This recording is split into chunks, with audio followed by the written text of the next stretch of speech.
আলহামদুলিল্লাহ আলহামদুলিল্লাহ এগুলো হয়েছে তেল বাউস মাছ। তো বস্তার ভিতরে দেখাইতে পারতাছি না, মাশাআল্লাহ দিলে এগুলো বড় বড় তেল বাউস। তো দেখতেছি না বস্তার ভিতরে লড়ে, তো জীবিত থাকার জন্য পানিতে ছেড়ে দিলাম আলহামদুলিল্লাহ।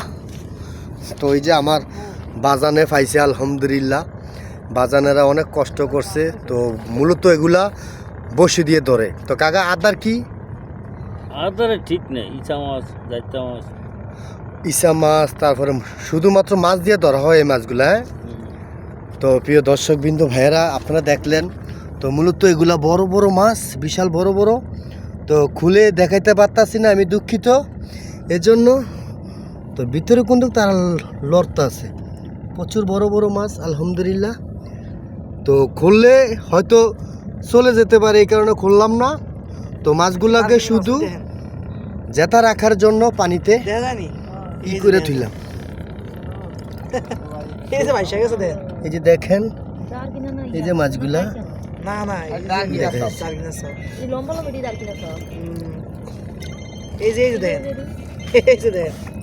ম্যাগের মতন ভাষা।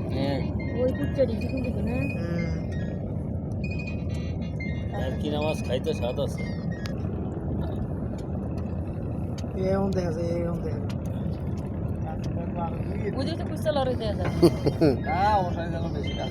তো লাইটের আলোতে অনেক মাছ কাছে আসে, তো দেখতেই পারতেছেন আপনারা, অনেকগুলা মাছ কাছে চলে আসলো।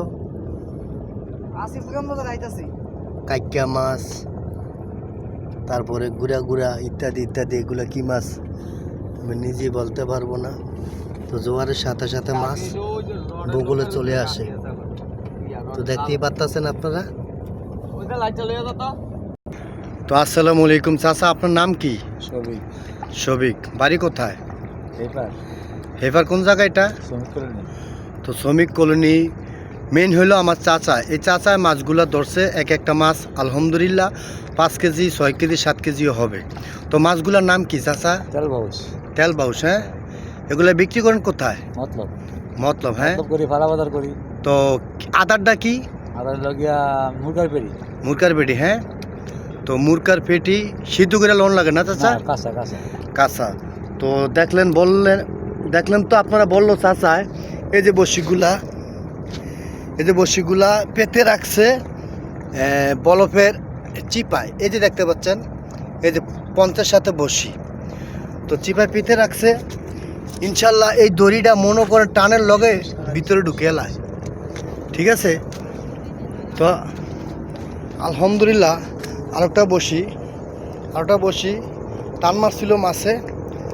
তো কাকাই আমার আবার আরেক বসির কাছে চলে আসছে, তাল্লায় যদি চায়। তো ব্যাগ অলরেডি রেডি আছে, মাছ ধরার ব্যাগ। তো টান মারছিল, ফসটা দৌড় দিছিল দ্রুত, আবার হয়তো মাছটা আদার ছেড়ে দিছে। দেখা যাক দ্বিতীয়বার আলহামদুলিল্লাহ।